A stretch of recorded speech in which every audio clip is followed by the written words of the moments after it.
I want to read something to you from the Word of God, and let's sober up a little bit, if that is humanly possible.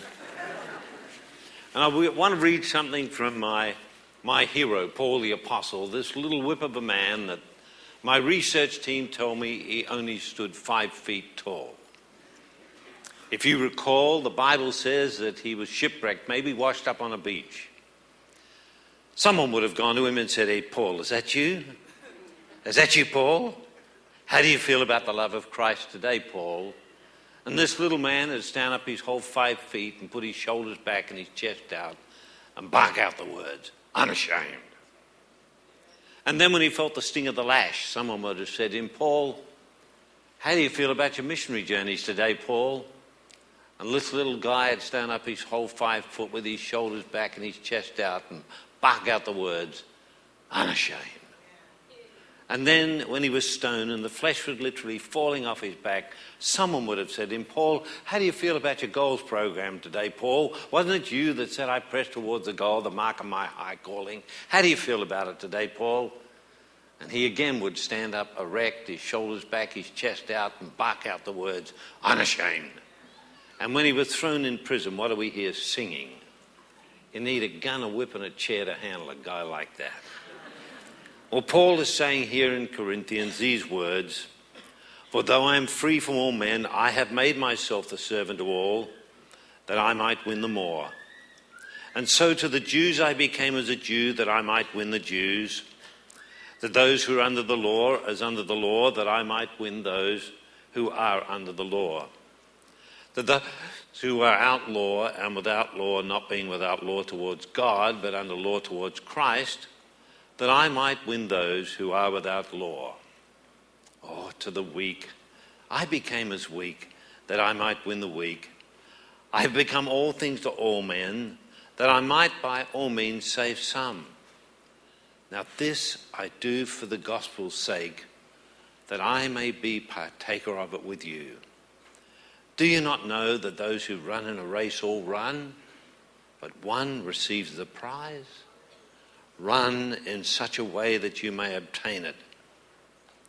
And everyone who competes for the prize is temperate in all things. Now they do it to obtain a perishable crown, but we for an imperishable crown. Therefore I run thus, not with uncertainty. Thus I fight, not as one to beat the air, but I discipline my body. I bring it into subjection, lest when I have preached to others, I myself should become disqualified. I believe to be a Christian ought to mean something. And in that meaning, there ought to be some sort of evidence to stand for the challenge it presents, rather than hide behind the comfort it offers. And I want to share some concepts tonight that maybe are a little different to some of you. You may find some of them in contradiction to some of the thoughts you've had in the past. But I want to share this with you because I believe it will help you. It's called Success Attitudes That Motivate to Win. And the first thing I want to do is say this, that growth, success, call it whatever you may, depends on some simple things. 3 very simple factors. First of all, the economic climes of the times that we live in. We live in one of the most exciting times in history. The Berlin Wall is gone. Communism is finished, other than a little bit in Cuba and North Korea, and they can't even feed themselves. We have to look back on the past and see what has happened with Japan after Nagasaki and Hiroshima. And we wonder at the marvels that have taken place there, but it's not Japan, it's South Korea that's the greatest economic miracle of the 20th century. Why? Because in 1956 they were the poorest nation on the face of the earth. They were poorer even than India in real terms because they needed fuel to keep warm. We have a look at what's happened to the old Soviet Union, and we look at what has taken place in India and China in recent years. The economic climate of the times in which we live. This has to be the most exciting time in history. Secondly, what you personally are prepared to do as a service to others. I've been a Christian a long time, and I've heard the lament. I want to be a servant leader. We'll start a corporation and give someone a job. You can be a servant leader that way. And thirdly, what you're personally willing to sacrifice along the way. And let me tell you, you do not have to sacrifice your family. That's a lie of the devil. You don't have to sacrifice your wife or your husband. You don't have to sacrifice your time. This that they're telling you, you have to work 18 hours a day and 7 days a week, that's a lie. That's a lie. You see, what you personally are willing to sacrifice along the way. You may have to spend some time in study. You may have to discipline yourself, pummel your body into submission. And 2 out of 3 of those statements depend on you. Success is not a demand on life, it's a vigorous response to life. And entrepreneurs, business people, are the lifeblood of a country. And it's through entrepreneurship, not government, that growth and enterprise flourish. If you are a success, then America succeeds. And if the entrepreneurial spirit falters or is stifled, then that which makes any nation great is nullified and void. But because of the speed of travel, the explosion of information, the instancy of communication, isolation for the United States of America is no longer possible. You are forced to shed your adolescence and assume the role of adulthood and face the future in this, the 21st century, as economically rich by world standards, not only because of your resources in primary production of minerals, but because of your often forgotten human potential that, if stimulated, could rewrite the economic history books here in the United States and out to the rest of the world and then all the nations of the world. I was watching this afternoon the stock exchange. I was watching the Dow, the price of gold and silver, which we're very interested in. And I was listening to some of your economists give description of what was taking place. We call them entertainers because they tell you after the horse has bolted. I think it was George Bernard Shaw when he spoke about economists. He said if you was to get 100 economists and lay them head to toe on the ground, they wouldn't even reach a conclusion.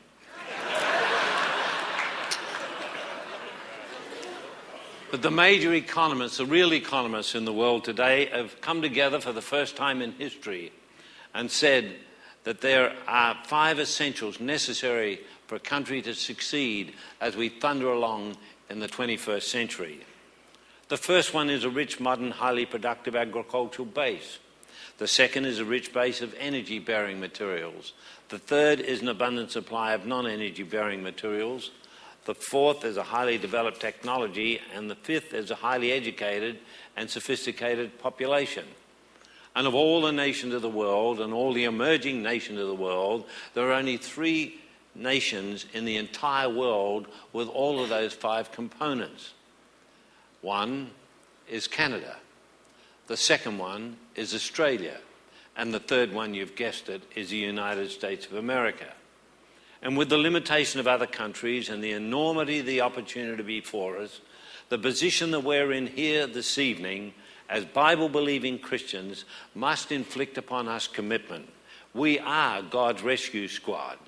And our position in the economic world scene must compel us to be responsible and to strive for excellence. Your opportunity for success has never been greater. The timetable has never been more accurate.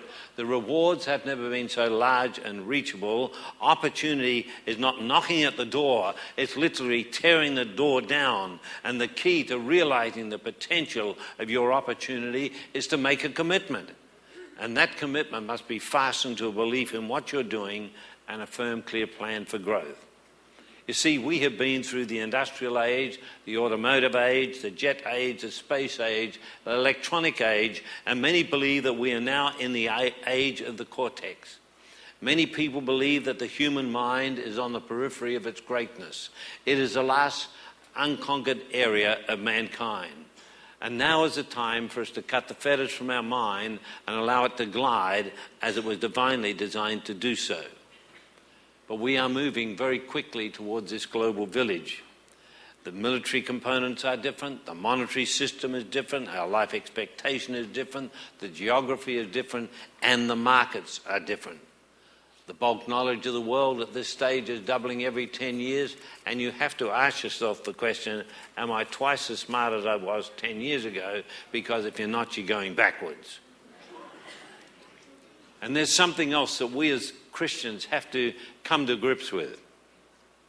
We have to come to grips again with individual responsibility. You are responsible for you.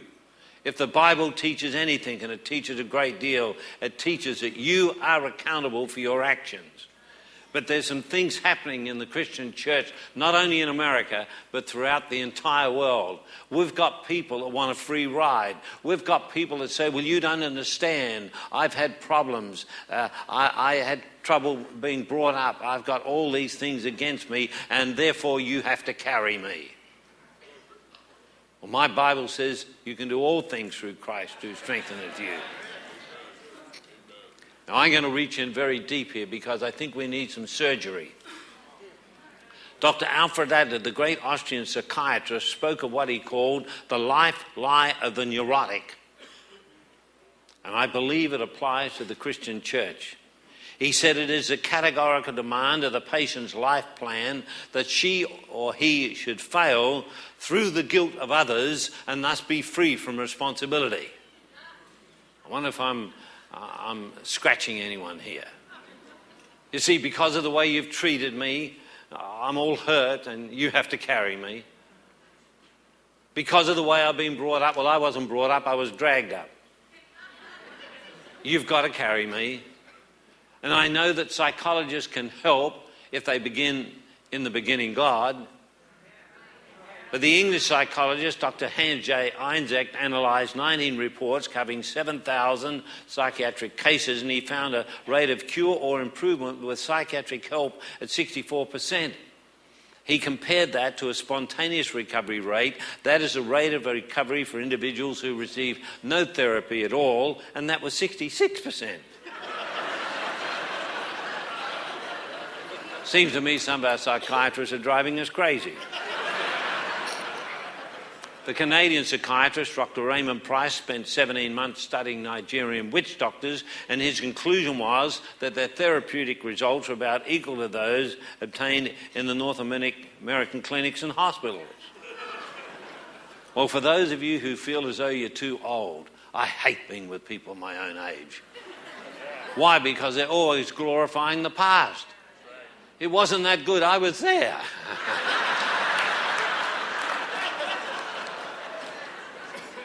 Or you're too young, or you have mental or physical handicaps. Let me hasten to remind you that at 100 years of age, Grandma Moses was painting masterpieces. That at 94, Bertrand Russell was active in national peace drives. That at 92, Rubinstein gave one of his greatest recitals in New York Carnegie Hall. That at 89, Albert Schweitzer was head of hospitals in Africa. That at 88, Konrad Adenauer was Chancellor of Germany. That at 82, Sir Winston Churchill wrote the history of the English-speaking people. That at 46, Beethoven became totally deaf and he wrote his greatest music during those latter years. In Orange County in California, there's a man called Henry Viscardi Jr. He was born without legs. He is the president of the Human Resource Center and founder of Abilities Incorporated with 13 honorary degrees and 9 books to his credit. So the question I have to ask you, what's your problem? Are you an excusiologist? Just looking for any opportunity to cop out of a commitment and blame your problems on someone else? You see, in coming to grips with ourselves, we must understand and apply certain principles if we want to succeed.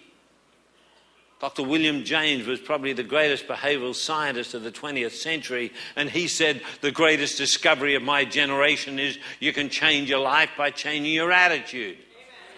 My Bible says it better. It says you can be born again. You can turn around. You can go in a different direction, and God won't even hold account of what the past has meant.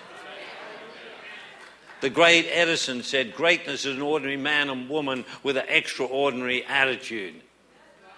Well, I'm going to bring it right back home here to Bible-believing Christian. I want to tell you, now is the time for reason to reclaim its rights. Because for too long you've accepted your lot in life as a kind of obedient drudgery. For too long you've listened to the theorists who've walked you through the fog of doubt. For too long you've met at the table of maintenance seekers and sat hungry at their table. For too long you've sought direction from boneless wonders who wear masks of piety and feign deep beliefs, yet they keep your souls unsatisfied. Now is the time for Christians to take back the economics and own major corporations instead of being employment fodder, suffocating in the amorphous glob of sameness.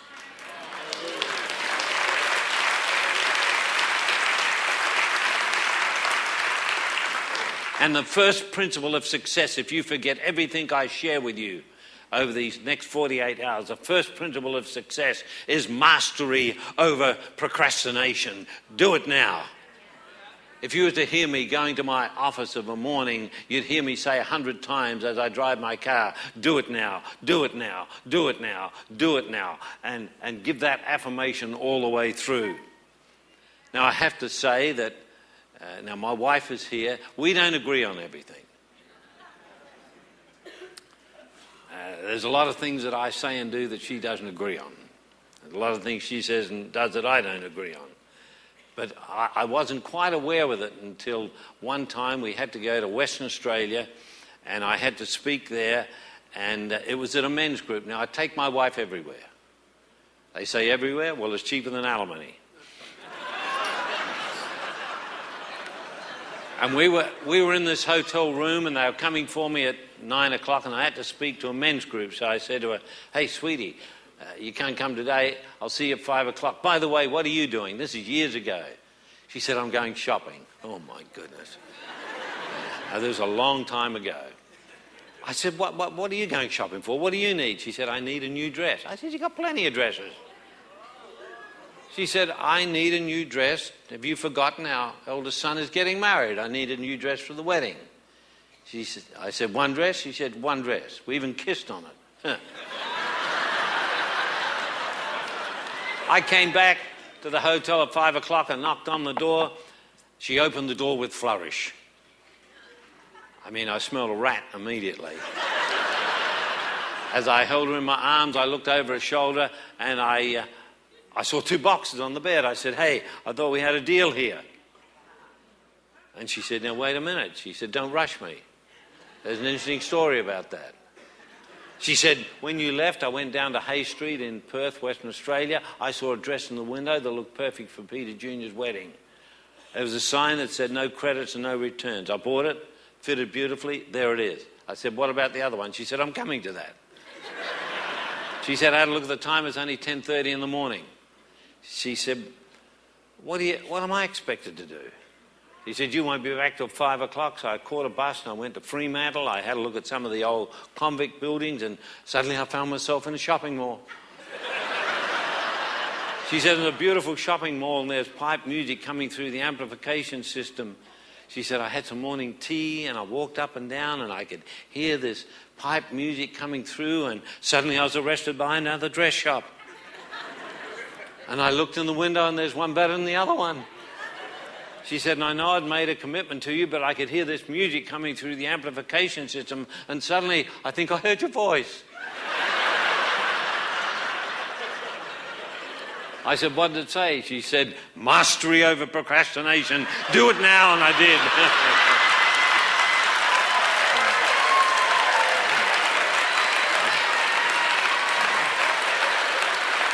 But it's the single most important tool to success. Principle number 2, enthusiasm, comes from 2 Greek words, entheo, meaning the God within. I have a sign in my office that says either get enthusiastic within 10 seconds or get out. You see, enthusiasm is the outflowing of a pleasing personality and a contagious enjoyment for what you're doing. Enthusiasm is not void of reason, it's clarity of plans and energy with wings. The third principle of success is to develop habit force. Mankind are creatures of habit. You are behaving habit-wise things that have been passed down generation after generation, some of them good habits, bad habits, some that you've adopted, some that you've rejected. But man is a creature of habit, and you can change your life by changing your habits.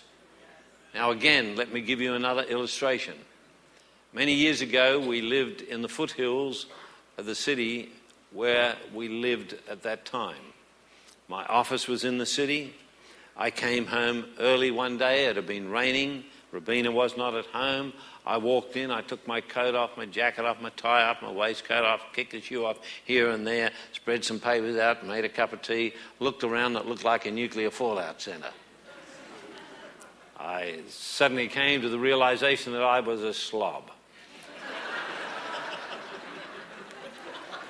I thought on that for a while and started to realize that everywhere I went, I left a trail. But I decided that I was going to change my habits, and in changing my habit, I was going to change my life. I heard Rabina's motor car coming up the drive, and I put a chair opposite me. I was going to sit her there when I told her I didn't want to go into cardiac arrest. And when she came in, I said, I've got an announcement to make. She said, this will be good. I said, you have been conducting a 20-year free pickup service for me. She said, that's the truth. I said, well, as long as I live, you'll never have to pick up anything after me again. Well, she almost went into seizure, but... And fellas, I want to tell you, everything worked out fine for about 3 days. And this particular morning, I was ready to go through the door of my office in the city, and suddenly I realized I left my pajamas on the floor in the bathroom. How do you handle that? Well, you see, you can change your life by changing your habits, but there is a law. For 90 days, you must never, ever, ever, ever, ever let an exception occur. And that will bind that habit up. And you'll find that just as hard to break as a bad habit that you had before. So I took my hand away from the door. I got in my motor car. I drove a half-hour home. When I got home, Rabina said to me, what are you doing here? I said, well, I left my pajamas on the floor in the bathroom. She said, Peter, you just had to phone me. I would have fixed that. I said, yes, but it would have destroyed my personal accountability. Now, some of you have got bad habits. You're always 5 minutes, 10 minutes, half an hour late. You've got bad habits with bad manners. There are things that you don't discipline yourself on. You either believe I can do all things through Christ, or you disbelieve it.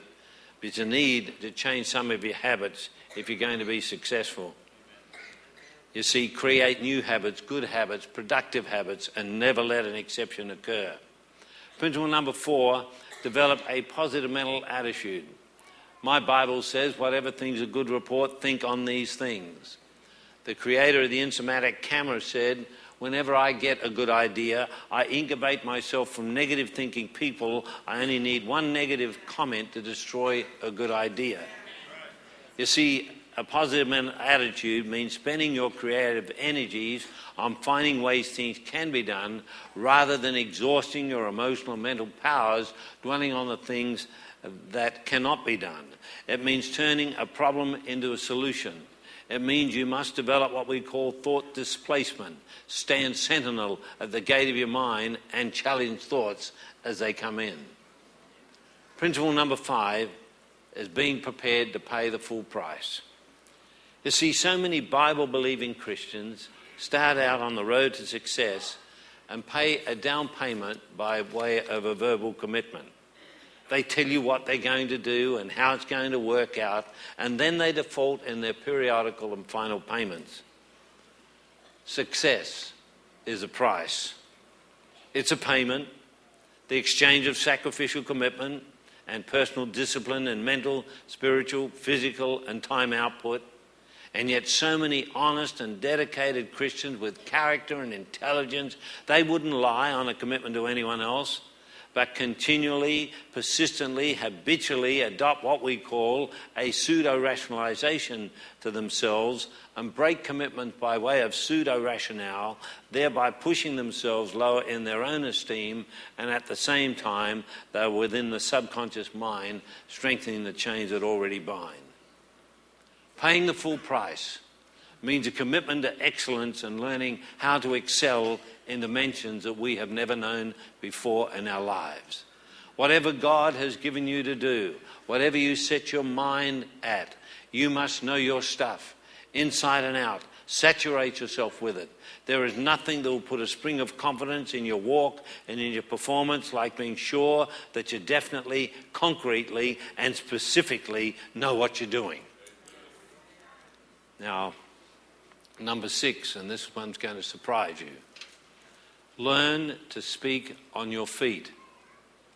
If you're going to build any kind of a business, one day, someday, you're going to have to face a board of directors, you're going to have to face an interview with the media, you're going to have to speak to large staff, and you'll need to be able to speak on your feet. Some of you think that somehow you'll bungle through. Well, let me tell you, you will not. You see me up here today, and let me tell you, I had some awful struggles with that. Many years ago, when I came to Christ and God put the desire in my heart to do certain things, I knew that I had to be able to control a crowd. And I practiced every morning for 5 years. I would listen to the British Broadcasting Radio to get impeccable English. And I practiced for 5 years. Nobody ever asked me to speak. But I'd read something that Abraham Lincoln said. He said, I will study, I will prepare, and my opportunity will come. And then one day something happened, and I was called on to be interviewed on television. And the man that was holding the camera, he said, this is the best interview we've had for 3 months. Where's this guy been hiding? But I still had a problem. Because if I had to speak to you tonight many years ago, I would have woken up at 2 o'clock this morning with nerves. And I'd run a mile at 2 o'clock, a mile at 3 o'clock, a mile at 4 o'clock, a mile at 5 o'clock, a mile at 6 o'clock to burn off the nerves. And then when it came time to speak, a half hour before I left home, I would say to my wife, get it ready. And we would have a little bit of tension. She'd say, I'm not going to do this, sweetheart, help me. I'm in trouble, please help me, because I'd been running backwards and forward to the bathroom all day. I said, I need some help. So finally, after some discussion, she'd get a large glass of milk, put in 3 big spoons of burnt flour.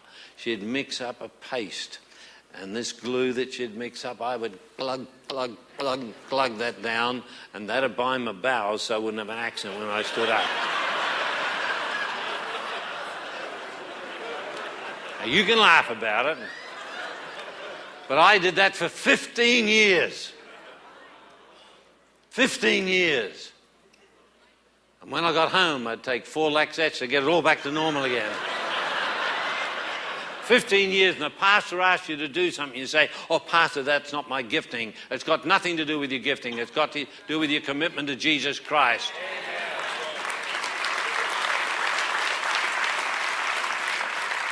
Learn to speak on your feet.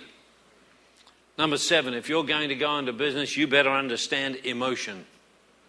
Because when a Christian goes into business and the wheels fall off and things go wrong, they need to put a gag on their mouth. They start blaming everyone.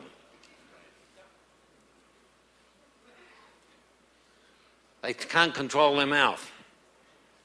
And they need to handle their emotion. There's nothing wrong with emotion. I think it was Voltaire that said, emotion is the enemy of reason. You cannot reason and be emotional at the same time. The person that you've just accused on analytical study later, you may realize that person had nothing to do with the problem that you've got. So when you get emotional, go for a run around the block. We have proven scientifically that emotion is not always subject to reason, but it's always subject to action, and action is a key word. Ladies, get the vacuum cleaner out, stack up some books, clean out your garage, but keep your mouth shut. The person that you've just insulted, you may need them in 20 years' time. Principle number 8, learn to handle criticism. Now, I've got to tell you another little story. Back in 1971, some of you weren't even born then, I came home from church one day and took the newspaper off the steps. Robina went in to make a pot of tea for us to sit in the lounge and chat. And I opened the newspaper and she heard my loud voice say, "They can't do this." She said, "Do what?" I said, "They're bringing pornography into our country. Somebody ought to do something about it." She said, "That's interesting, dear. What do you intend to do?" To cut a long story short, I took the Supreme Court, and the first time for 200 years in the British Empire, I stopped them from using women as pornographic objects. And I was laughed at, I was criticised. They had cartoons in the newspapers, gangsters were after me, all kinds of things were happening. And my friends came to me and they said, "Peter, we've got to protect you from all this criticism, all this criticism." They were calling me the battle-scarred champion of a dozen crusades, Mr. Denials, Peter the Baptist, and they had all these cartoons. Every comic in the country had a joke about me on television, and I was going in to close down these porno shops, and the media lay on the ground and took this television shot of me. They played it back at 6 o'clock news, made me look 10 feet tall, turned it into slow motion, had Frankie Lane in the background singing High Noon, and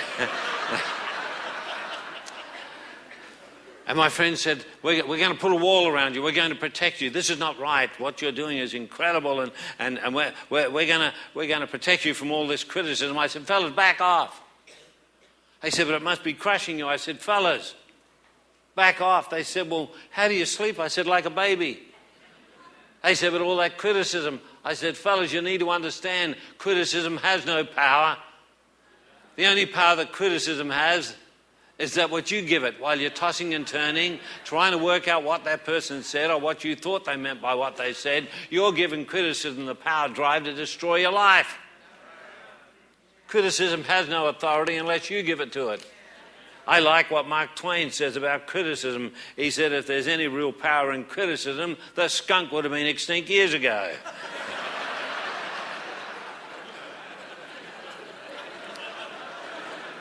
Principle number 9, the law of attraction. What would have happened if you hadn't seen me Saturday morning or Sunday or whenever, and when the pastor introduced me, if suddenly I came out from behind here and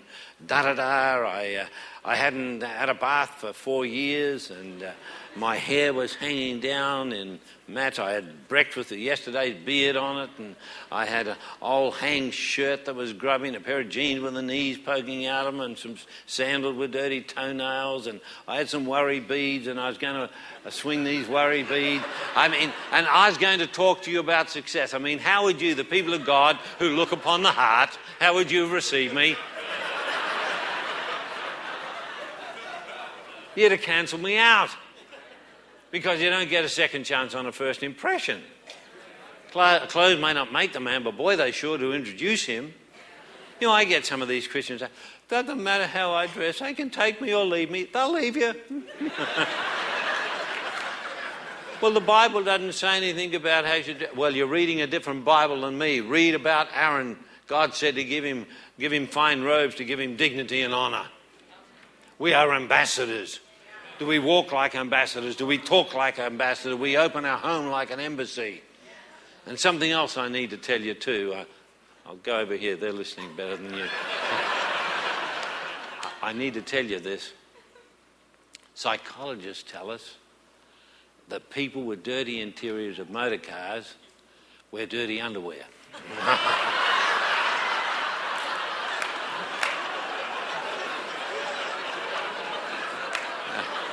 And I'm going to send someone out with a flashlight, and we're going to put some numbers up here tomorrow night. Pastor, you're going to have the cleanest cars next Sunday you've ever seen. But the law of attraction. I mean, when are we going to get our act together? The best compliment I've ever had paid to me in my life. Someone from overseas came into our office. And they said, "We think we just saw 2 of your men down in town today." I said, "Did you speak to them?" They said, "No, but they said they look like 2 of your men." I said, "How do you know?" They said, "The way they dressed." the way they carried themselves, the way they behaved. They kind of look like you. You see, we're the first glimpse of Jesus that anyone sees. The first glimpse. And we should behave, I'm not talking about expense, I'm talking about the way we present ourselves, the law of attraction. You know, in business we say birds of a feather flock together. If you want the scientific meaning of that, ornithological species of identical plumage tend to congregate in the closest proximity. Your voice, is it warm? You know, your products, do you make sure everything is well presented? Number 10, persistence. My Bible says, having put your hand to the plough and looking back, you're just not fit for the kingdom of heaven. I have a friend called George. George is worth 600 million. George used to sit at the back of the church, a church about this size. No one took any notice of George. He always wore these grey combination overalls with grease on them. He almost sort of walked like an Indian. He's a bit of a strange character, sort of kept to himself, and he had this little motor garage that he repaired cars, but if he got an opportunity to co-pilot an aeroplane, he'd just have a sign there, gone flying. Wouldn't matter when you expected your car. If he gets a chance to fly an aeroplane, he's gone. And he acted as a co-pilot. And nobody took much notice of George. They called him Old George, but he's only in his 40s. But it's just something about George that, you just didn't pay any attention to him. You just said, "G'day, George, how are you?" and walked on. You didn't wait for a conversation or anything like that. But there's something happened. George was co-piloting an aeroplane, and they were going over a mountain and started to cough. And suddenly smoke came out of the front. And you could smell that gasoline. And it started to lose altitude. And it came down and it crashed on a big tree. George and the pilot were still alive. They were beaten badly, cut, bleeding. And they knew that any minute with the smell of that aviation gasoline that thing was going to explode. They jumped out of the plane. George broke both his ankles. He pulled himself away on branches and twigs and so on, lay on his back, and suddenly it exploded and burned his clothes off him. I said, "George, is that where God spoke to you?" He said, "I looked up to heaven. I said, Lord, you got my attention. What do you want me to do?" He said, "I didn't have to know the Greek of this or the Hebrew of that. It worked well in English." He said, "And I made a commitment to the Lord that if he got me out of this, I'd be a different George." He said, "I had months and months in the burn unit. I had some insurance money." He said, "And I was going to be a different person." I said, "Well, what happened, George?" He said, "Well, when I got out, I used some of the insurance money to do a feasibility study of some land I knew that was vacant." I said, "What happened then?" He said, "I went to a bank and tried to borrow $3 million. I said, "What'd they say?" He said, "They laughed at me." This was old George. I said, "What'd you do then?" He said, "I went to the next bank." I said, "What happened?" He said, "They were very nice, but they didn't give it to me." I said, "What happened then, George?" He said, "I went to the next bank." I said, "What happened there?" He said, "They didn't give it to me." I said, "George, how many banks did you go to?" He said, "I went to 97 banks. And they didn't give it to me, but I got it at the 98th. George is worth $600 million today, one of our big missionary givers. How did he do it? Persistence. Never give up, let up, or shut up until God takes you up.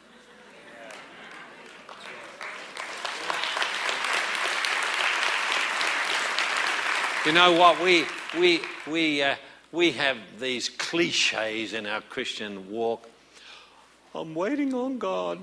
Listen, he's in front. He's waiting for us. I mean, the rubbish we talk. Goodness me. If God's in it, everything will work out all right. Listen, if God's in it, all hell will break loose. Benjamin Disraeli said, perseverance and tact are the two great qualities most valuable for all mankind who want to amount to something, but especially for those who want to step out of a crowd. Number 11, learn to handle worry and pressure. Does the name Dr. Norman Vincent Peale mean anything here? I worked with Norman for 22, 23 years. One of my very close friends. One of the nicest people you'd ever meet. He tells a wonderful story. He tells a story about him coming out of Marble Collegiate Church in New York and bumped into someone, and this man looked at him and said, "Oh my goodness, you're Dr. Norman Vincent Peale." He said, "That's right." Wrote the book, The Power of Positive Thinking, correct? Sold 27 million copies, correct? Oh, he said, "This is my lucky day." He said, "Well, how can I help you? I'm a minister of the gospel. I'll help you in any way I can." He said, "Well, it's all these worries, all this pressure, worries. Dr. Peale, if you can help me with them, I'll be your friend for life." Dr. Peale said, "Well, do you want to get rid of some of them or all of them?" He said, "All of them." He said, "Well, you're indeed very fortunate." He said, "As a minister of the gospel," he said, "I haven't long ago left 150,000 people that have no problems at all." Oh, he said, "Take me to them." He said, "The Westgate Cemetery." And went on to say the problems are a sign of life, and the more problems you've got, the more life you've got. He said, when you get home, if you haven't got any problems, kneel down by your bed and put your hand up to heaven and say, "Lord, don't you trust me anymore? Give me some problems." One of my best friends was W. Clement Stone, who built the Combined Insurance Company of America. We worked together for 20 years. They call him Mr. PMA, Mr. Positive Mental Attitude. I said to him, "How is it that you built this major corporation, one of the greatest in the world?" "Oh, Petey," he said, "we had so many wonderful problems to solve." At the height of his career, when he had 14 secretaries, he overheard someone say, "That's a problem." He called out from his office. He said, "Shut the doors, shut the windows, don't let it escape. Bring it into me. I want all of your problems. They'll make me strong." Young people, you talk to the older people, they got their seasoning and their experience because they stood up to their problems and they solved their problems and they learnt from their problems.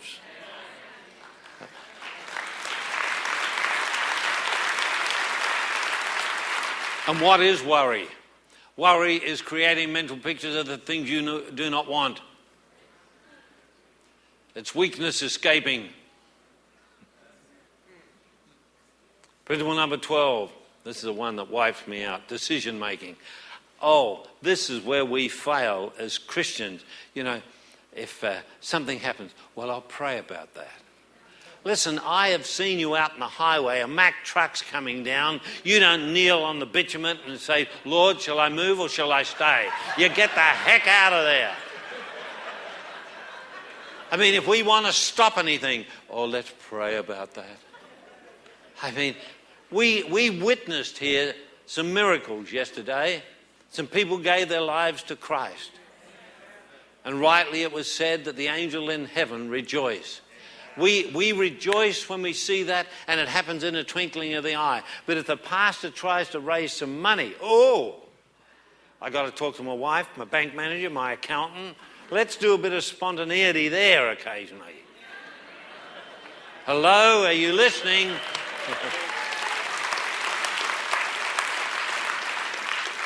Decision making. And sometimes, Tom knows this, sometimes I'm chairman of the board of major Christian organisations. And we do our demographics around the world of things that we have to get done. Missionary work, people that we've got to look after, food programs, Bible programs, all this kind of stuff. Saving lives. And we do our demographics. We set out our prayer chain, people praying all around the world. We raise the money, but sooner or later, I have to pull them into Singapore or London or Chicago or Sydney or wherever, and we come in and we meet as a board of directors. And at the appropriate moment, after we've gone through all the minutes and everything else, I say, well, now I'm going to call for a vote to make a decision. And immediately I do that. Some twit on the board, some knothead, some nincompoop says, "Mr. Chairman, I have a feeling in my spirit about this." I tell him to go to the bathroom. I say, "We'll wait for you." I mean, the silly, stupid things we do, people are dying. And some knothead has got a feeling in their spirit, got nothing to contribute to the the decision at hand. Listen, I've seen more people die. I've seen more marriages fall apart. I've seen more tragedies in the world, not because of bad decisions, but because people will not make decisions. They will not make decisions. You can, we let the dissenters be the deciders. You can correct something, but you can't correct nothing. You can be intelligent without being smart. You don't have to justify right. You see, we have proven scientifically that successful people make decisions quickly and change them rarely, and unsuccessful people to make decisions slowly and change them often. Am I ringing any bells out there? Principle number 13, financial reserves. Read the story of the wise virgins who trimmed their lamps. I'll give you a description of it that my wife does not like. But just think of it in these terms. It's a modern day remedition of the virgins. Here we have these girls ready to go to a party. They're choosing what dress they should wear. They're getting excited about it. But unfortunately, we have a blackout. Electricity's not working, so they have to have flashlights. And a couple of the girls are smart, and a few more are smart, and they're getting new globes and extra batteries, and some of them are just enjoying themselves, putting their makeup on and so on. And it's ready to go, and one of them puts on their flashlight. Or it doesn't work. You lend me one of your batteries. No way, Jose. That's unchristian, isn't it? Well, you see, you have to look after your own.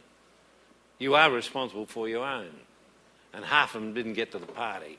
One of the reasons that we as a family and our corporations have grown over all these years, we always keep reserves.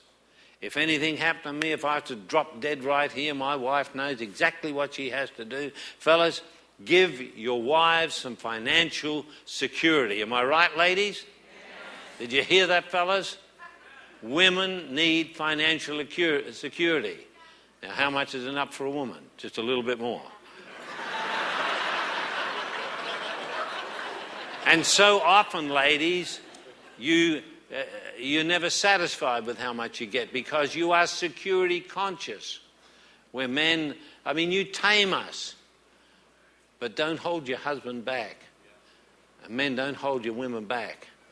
You see, you've got to risk as a part of life. You see, we ought to be the greatest entrepreneurs in history. Why? Because we believe the unbelievable. We're the greatest risk takers in history. I believe in a virgin birth. I believe that I'll live forever. I believe that my Bible is inerrant in its original form. That is God-breathed. We're the biggest risk takers on earth. But you try and get a Christian to go into business and risk. Have financial reserves. Number 14. Now, I've had a lot of questions asked of me on the side about going into commission selling. They've said to me, I don't know anything about selling. Well, all you have to do is ask the questions. Keep asking the questions. Ask the questions. Keep asking the questions. And you are in control. When someone asks you a question, you just look at them with a smile with 1,000 neon lights and just say, that's very interesting, and why did you ask that question? You get back in control again. You keep asking the question, just asking the question. Now, I remember our son Graham, who they say has one of the 10 best brains in the world today on global economics. I remember when he was about 14 years of age, and he didn't grow till he was, about 15. He shot up about 2 feet in a year. But he came to me, he said, Dad, I just need some money. I said, son, we're a wealthy family. You can have all the money you want. I said, all you have to do is earn it.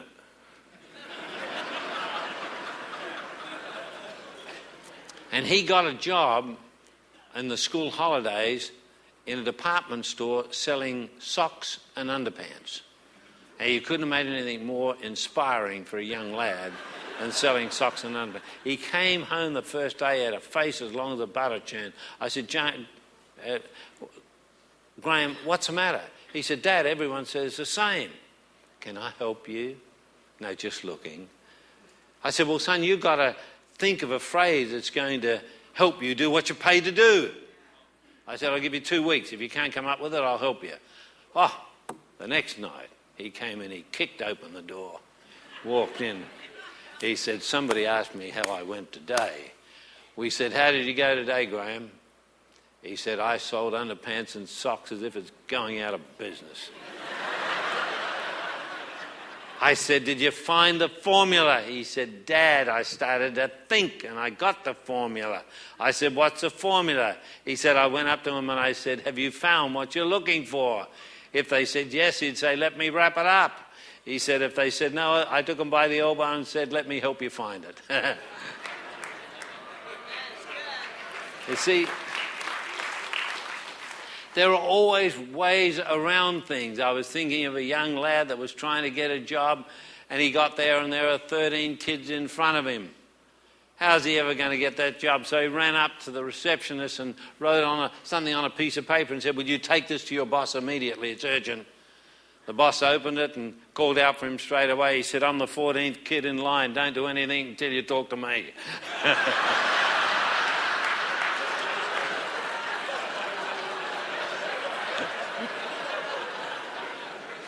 I remember one time I couldn't get through to a man I wanted to talk to. I'd rung him that many times. And so I went to his office and gave a little note to the girl. I said, take this into him. He'll talk to me now. He came out in a couple of minutes and it had on it, I spoke to God this morning. Why can't I talk to you?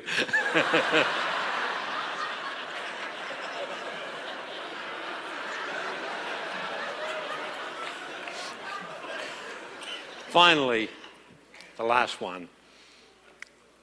The greatest power gift that God has ever given you is available here tonight. It's so powerful, it can change your life. It's called the power of choice. And you can leave here and say, I won't come back tomorrow night. Or you can say, I didn't appreciate anything he said. I don't believe him. He's a bit cocky. He's got a funny accent. And I don't care. That's your choice. But let me tell you, you mark my words, that America is heading for the biggest financial crash in the history of this nation.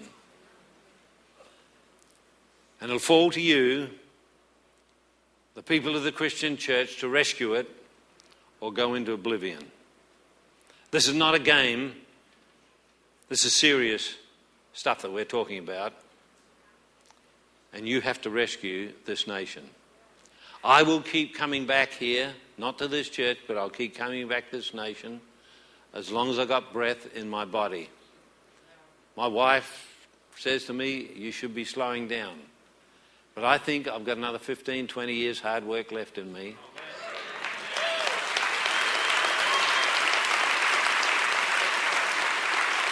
And I will keep coming back. But you've got to make a choice. I can't do it all for you. As far as I know, I am the only person on the face of the earth that is doing this. I do not know of another soul that's doing this, and I've travelled the world many times. We get calls daily from all over Europe, all over Africa, all over Asia to come and do exactly what I'm doing here. But I exclude just so many of those other nations to spend something like 70% of my time here in the United States, even exclude my own nation. And you have a choice to make tonight. You can come back tomorrow night. You can ignore everything I've said today. You can get some of the material I've got, or you can ignore it. And I purposefully asked for this program to come up here tonight called Destiny of the Third Millennium. This is now recognised throughout the world as being the most comprehensive success program on the face of the earth. Every single thing I've learnt in my lifetime is in there. Even all the books I've written except my biography, all the principles are in there. If you get that program, you're locked into the World Centre of Entrepreneurial Studies, which means if you have a business problem, that you cannot understand or you cannot answer, you send that problem to us. For the first 5 years you've got this program, and we put our research team on it free of charge, and we answer that usually within 72 hours, unless it's a holiday or a weekend. It is the most comprehensive success program on the face of the earth. It breaks everything up into 6 areas. Now, the reason I'm going through this, we were inundated the other day, and still since, people asking questions. The first part deals with the dream. The dream is a sense of grandeur towards life. Every church, including this one, has people that have a different dream every month. They drive you crazy with it. They talk about it, but they never do anything. We laugh at them, but that's God knocking on the door. A sense of grandeur towards life. Ecclesiastes covers it. It says, a dream comes through much activity, but a fool's voice is known by their many words. They just talk about it. Nothing will happen until you take that dream and turn it into a vision, put some arms and legs on it. Because a vision has the depth, capacity, and measurable impact of a dream. Remember what Job said. He said, you scare me with your dreams, but you terrify me with your visions. And so you've got to get your dream and choose one and put arms and legs on it and start to move with it. But nothing will happen until you move to step 3, which is the commitment. The commitment is the acceptance of pain as a cost towards a benefit. In Timothy, it explains that. It says, therefore you must endure pain as a good soldier of Jesus Christ. And you've moved along quite a bit, but you still haven't finished the job. You must set the goal, and tomorrow night I'm going to get 2 men and 2 women out of the audience. We're going to bring them up here. I'm going to interact with them. It's going to be like grand final day. Normally it would cost you $20,000 per person to have this done. And I'm going to just choose them out of the audience. Don't come up to me. I'll just choose them a few minutes before I start. But the goal is the dedication to think, plan, meditate, and learn. That's why Paul the Apostle said, I press towards the goal for the prize of the upward call of Christ, upward call of God in Christ Jesus. And even then, you're still struggling because you have to set the mission. This is what a Texan company paid me $1 million to do, and I did in 10 minutes, and it turned them from a failing company into making 120 to 130 million, and I did it in 10 minutes. But the mission is the purity, forbearance, and fearlessness of character. It is the mechanics and the ethics of the journey. Habakkuk understood this when he said, write the vision, make it plain on tablets that he may run who reads it. And then finally you reach the destination, the imperative to exchange a life for a moral cause that will endure.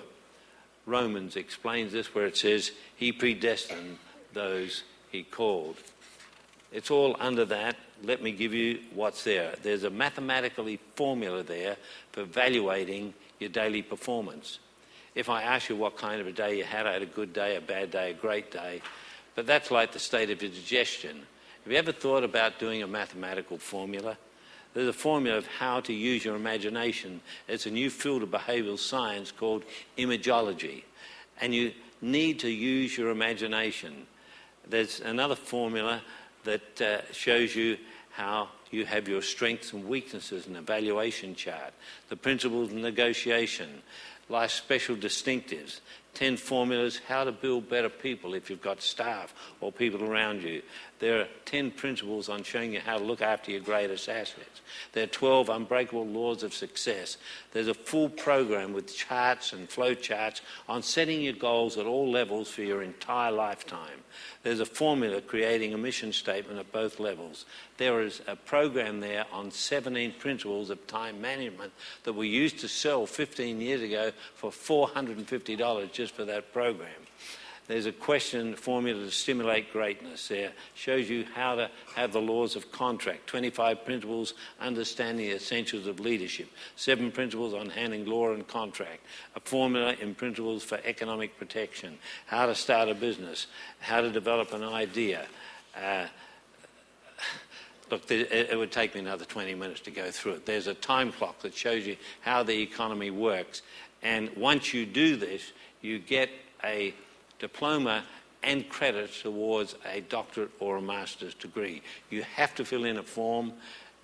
We sold them all out within seconds, but quite a number of people have ordered them. And tomorrow night, at the conclusion of the meeting, the people that get this, I will ask the pastors to be present, and I will talk to them separately for about 20 minutes after the meeting, just to take them to a different level.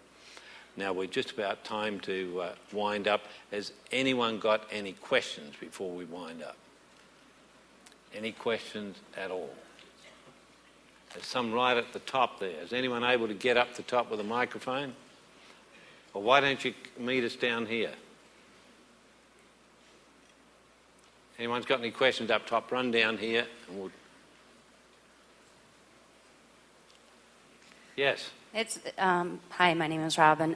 With the economic slowdown of the United States and us outsourcing to China, and to now China's outsourcing to England, do you see, because of this, as well as our market for real estate has dropped significantly, 20%, and with the Bear Stearns fallout, do you see that if we don't start bringing these jobs back to the United States, that we will continue this spiral? The last part of your question, I didn't get it. Can I see? If we do not start bringing our work back to the United States, do you still continue? No, you're not going to bring your work back to the United States till Christians get involved. You see, you've got more Enrons out there at the moment. You've got to have a bit of a collapse first, a bit bigger than what you've got now. The Dow may have to go down to 4,000 points, and that's going to create chaos. Gold will probably go up to $5,000 an ounce. Okay? Is there another question somewhere? Here's the gentleman here on your left, following you from the top. My name is Stefan Savard, and the question I have, I already own my own business and been doing very well with that. But you're talking about economic collapse, things of that nature. What are the best types of things somebody like I can do to prepare for that, other than just continue business? Okay, the first thing you have to do is start to build reserves. The second thing you have to do is make sure you get debt-free. Okay?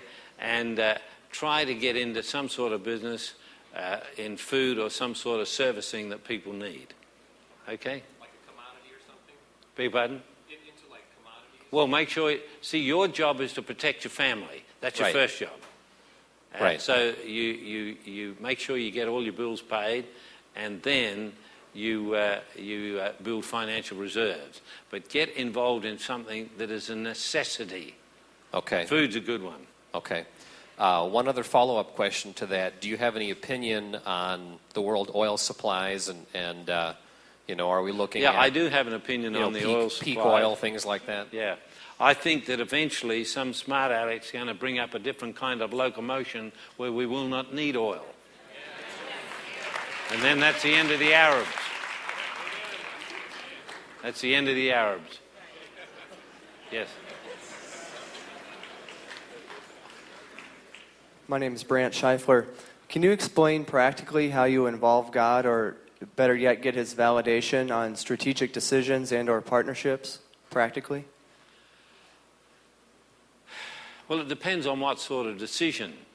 You see, some big decisions may take a lot of investigation. Other ones, spontaneous. But you see, I believe that when I came to Christ, the Holy Spirit came into my heart, and if I believe the Word of God, which I do, I can do anything I want to do as long as I don't violate the laws of God or the rights of my fellow man. You see, we get all hung up and, is God in this? Well, what does the Word of God say? If it's not against the Word of God and you're not hurting your fellow man, jump into it. Get the job done. Stop spinning your wheels. Okay? Any other? Yes, over here. Mr. Daniels, my name is Gordon. Actually, that was the answer to my question. I didn't hear that. My question is, some people have equated for Christians being in the stock market, that it's the stock market? Yeah, that it's. I think it's a little dangerous at the moment. Okay. Yeah, it's almost like going to Las Vegas. But if one has a... I mean, that suits some people. I'm a very conservative person. I like to hang on to what I've got. See, the first law of investment is to maintain control. when you go to the stock market, you release control. You get someone else to do it for you, and you're depending on another person to make your choices. It's a little bit like when people get a financial advisor. The first question you ask your financial advisor is, show me your bank book. Yeah. Because if he or she is not rich, how are they going to make you rich? Okay? Yeah. Good. Next question. Where is it? Yes. Sir, I appreciate your time. My name is Ross. And my question was, as you developed in your business, was that a personal, direct reflection of your relationship with the Lord and how diligently you sought Him and His counsel? The question is, I believe what you're saying, did your success come as you got closer to God or not? Now, I know people that I believe are better Christian than I am, and they're as poor as church mice. You see, honest fools can lose you more money than capable crooks.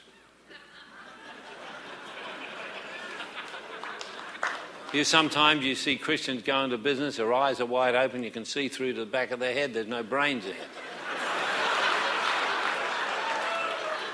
See, if you're going to be a doctor, you go to medical school and you study for 6 or 8 years. Business is exactly the same. Study, show yourself. A workman need not be ashamed, rightly dividing the word of truth. Okay? Is that it? One over here? Yeah, hi, my name is Rivka. A bit louder, please. Yeah, I would like to find out, you think that the United States probably will collapse economically? It's a I can't possibility? understand a word you're saying. I know.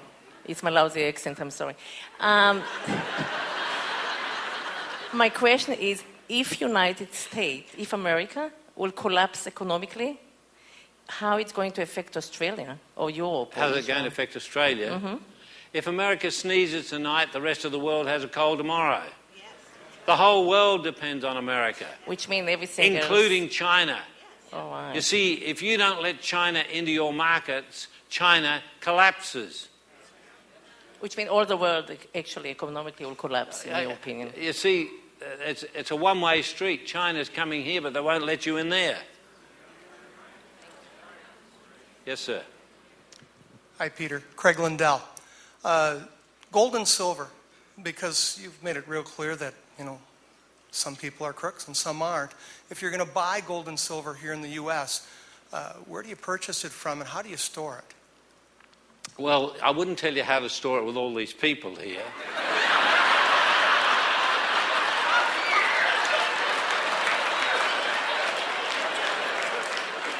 They look honest, but there might be a couple of thieves in here snuck in the back door. But you need to understand something about, you see, money is a new thing. Before that, there were weights and measures. It's quite new. And we went right back to biblical times when we started getting in gold some time ago. My son, who's this crazy genius, he came up with the idea of doing biblical shekel weights with perfect weight and perfect gold and so on, with inspirational biblical heroes on it, because in 1933 Roosevelt devalued the gold, then he compulsorily acquired it.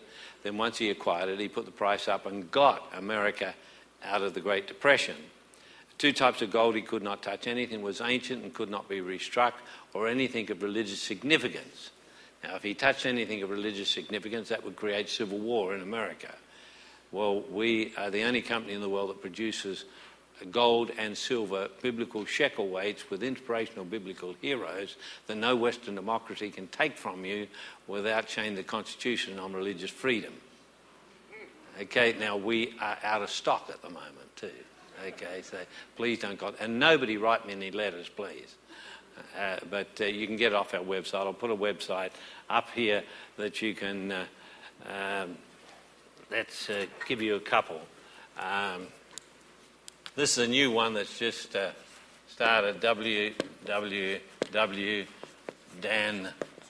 that's our Hebrew name. .h, is that right? HC?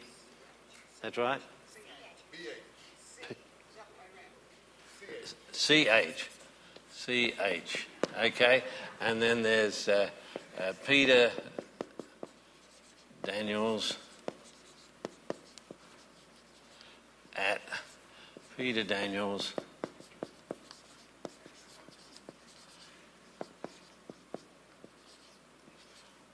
Australia.com.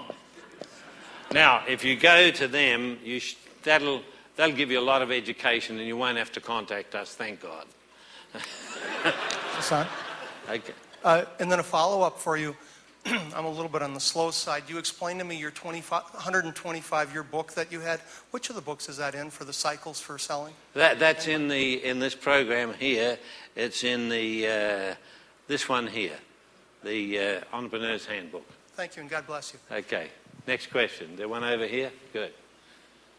Yeah, Peter, for the real estate investors, where do you see the best place to invest for the next 10 years? No, the best place to invest for you the next 10 years is in your own brain. All right. You see, you're the only one you can believe in. All right. Okay, so you invest in your brain.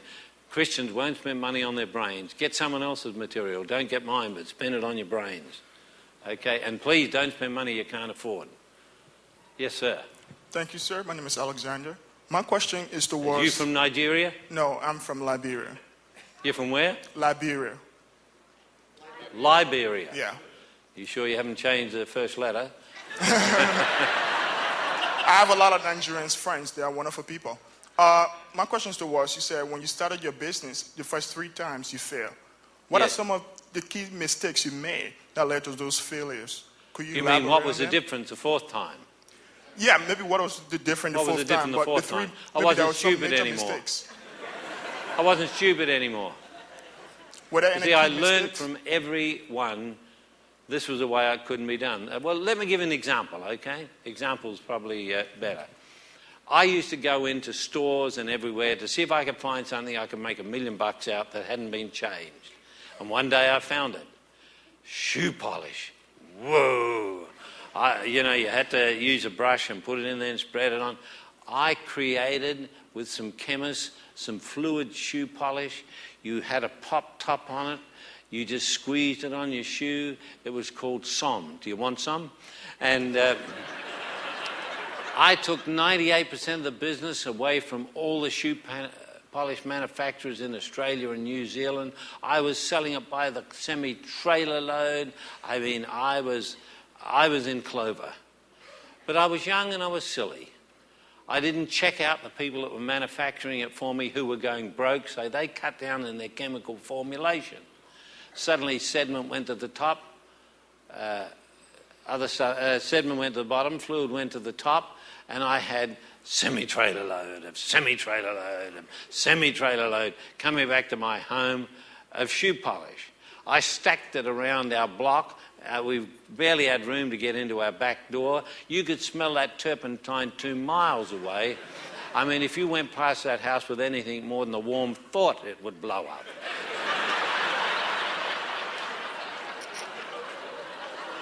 So I went broke. Big lesson.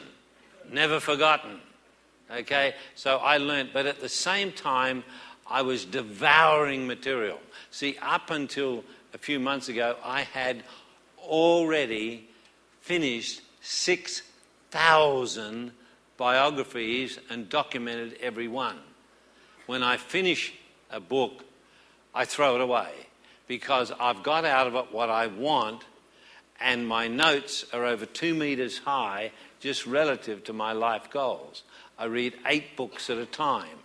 And also I studied law, accountancy, philosophy, theology, and economics, and so on. So it wasn't just that I was getting the experience there, but I was learning as well. And I babysat older men, and I spent time with them. Okay? Good.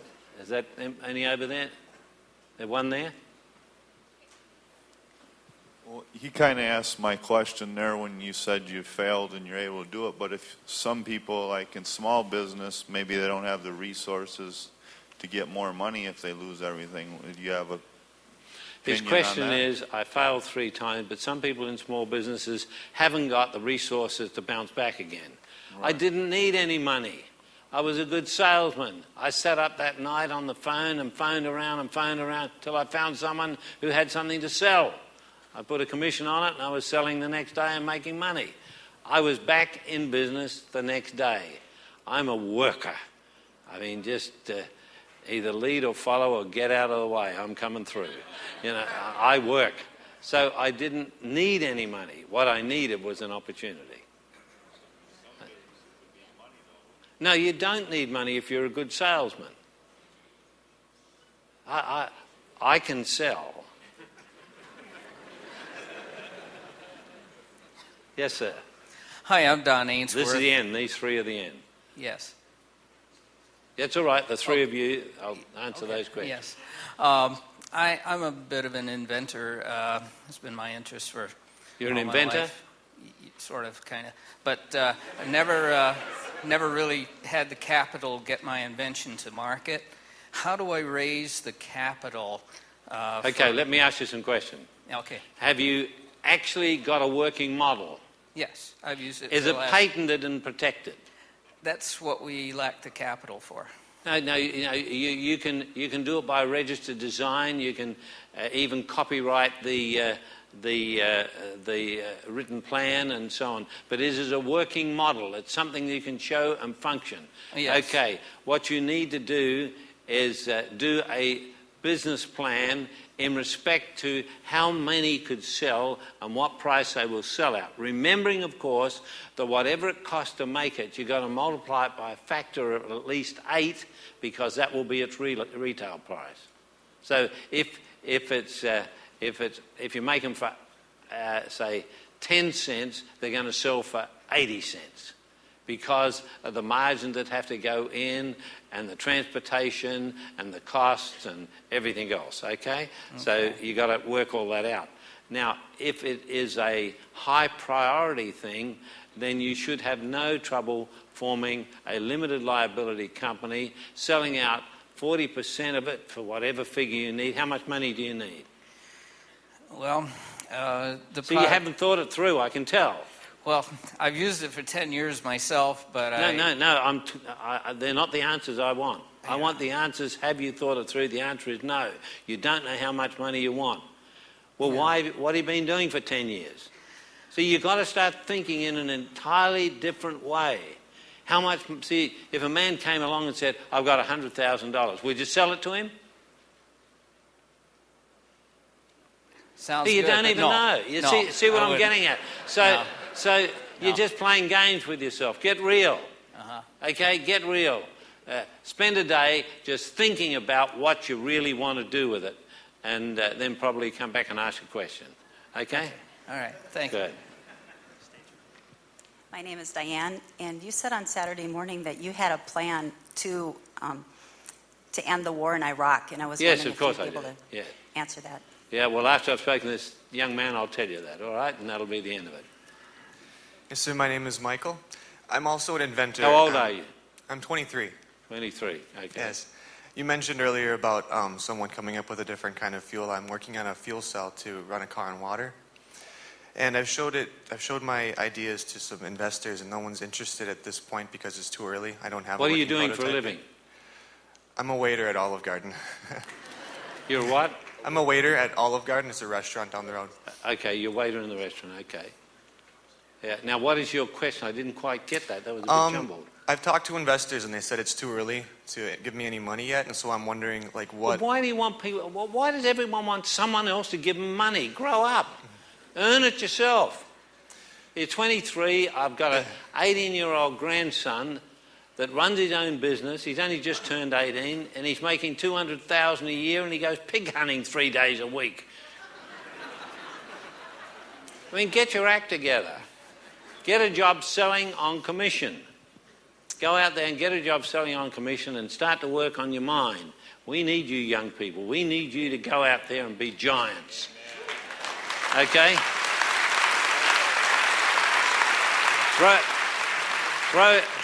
Throw yourself into the water and learn how to swim.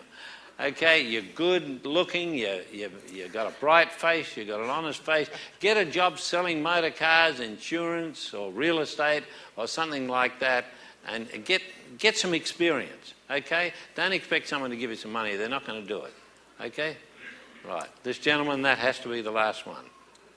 Thank you for having me. I have a question about the theological side. About? The theological side, the spiritual side? The theological you side. talked about African You're knocking at the right door. I'm sorry? You're knocking at the right door. You talked about African Americans and you had a theology about the whites and the African Americans Saturday. Where did you get your information from, and can you relate it to me as far as genealogy and the bloodline down to where you think that you're going to have that? Well, the Mormons have that. But from the church side. Well, you're talking about the Mormons have got the greatest. Being... Yeah, the Mormons have got the greatest list of that in the entire world. Okay, but you talk about the building of that church later on. Why do you feel that has to be done?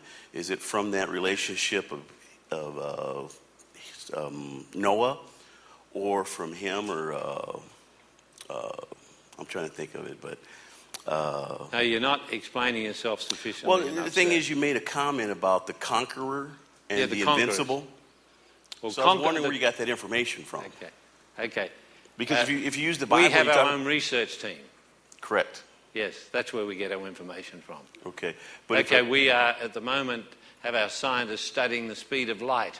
Sure. Because we believe that it's wrong, and it will probably show at the end that the world is about 7,600 years old. But if we're using the spiritual side of what's your question? Being a spiritual entity. Now, what's your question? Well, if you think African Americans are conquerors and whites are invincible, and if you use the word and you say that we're more than conquerors, and that all things are possible through Christ. Yeah, I do believe that.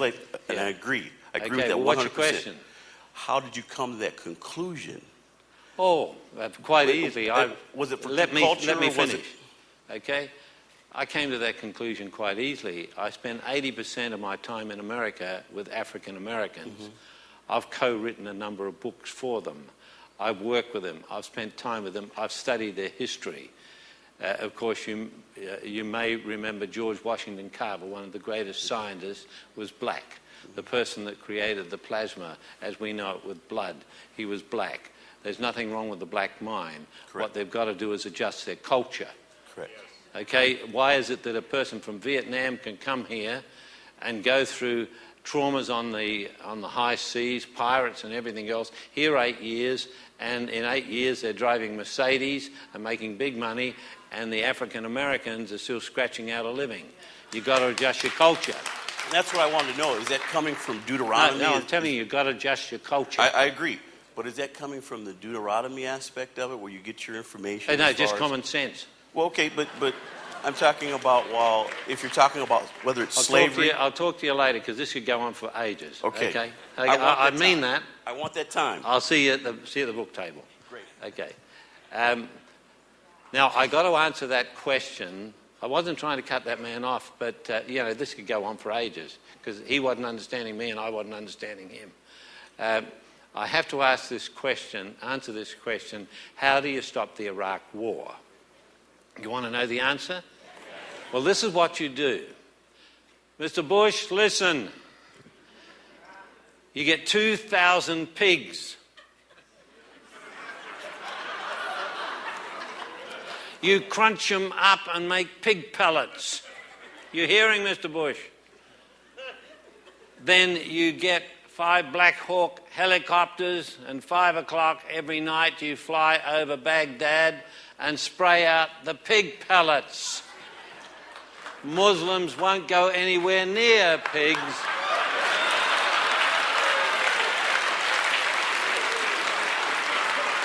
They will shut the doors, they will pull down the windows. It'll be as quiet as a church graveyard. And then, Mr. Bush, at 10 o'clock every night, release 5,000 pigs in Baghdad. Have handlers called the pig parade. And they will gather them up at the end of the pig parade, and they will then put them behind the fences covering all the oil fields, which means the Muslims won't go anywhere near the oil fields.